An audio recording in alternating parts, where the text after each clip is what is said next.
Elisabeth Surkov a passé sa première nuit en Israël. Elle a été prise en charge immédiatement au centre médical Sheba, Ramat Gan. L'ancienne otage en Irak a pu passer du temps avec sa famille. Les examens médicaux n'ont commencé qu'aujourd'hui, selon un protocole similaire à celui qui est appliqué aux otages revenus de Gaza. Ces patients sont hospitalisés dans les services spéciaux où ils peuvent retrouver leurs proches tout en se rétablissant progressivement. Ils sont soumis à divers examens médicaux et psychologiques. Selon des témoins oculaires, Elisabeth Surkov marchait avec difficulté lors de son entrée à l'hôpital.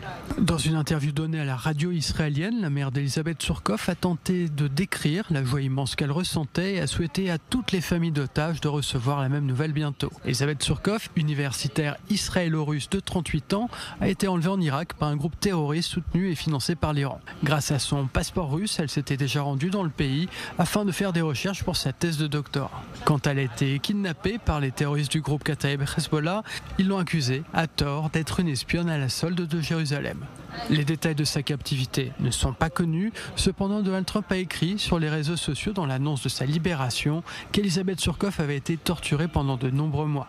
La famille de la chercheuse libérée a exprimé à de nombreuses reprises toute sa gratitude au président Trump et aussi à l'envoyé spécial Adam Boehler en charge des otages américains dans le monde entier. Selon Times of Israel, c'est le travail de pression du gouvernement américain qui a permis la libération d'Elisabeth Surkov. La contribution d'Israël serait, elle, minime. À Jérusalem, le bureau du Premier ministre met l'accent sur les efforts considérables menés depuis des mois pour aboutir à ce dénouement. Benjamin Netanyahou parle d'un moment d'émotion nationale. Il s'est entretenu avec la mère et les sœurs de l'otage libéré pour leur dire que tout Israël partage leur joie.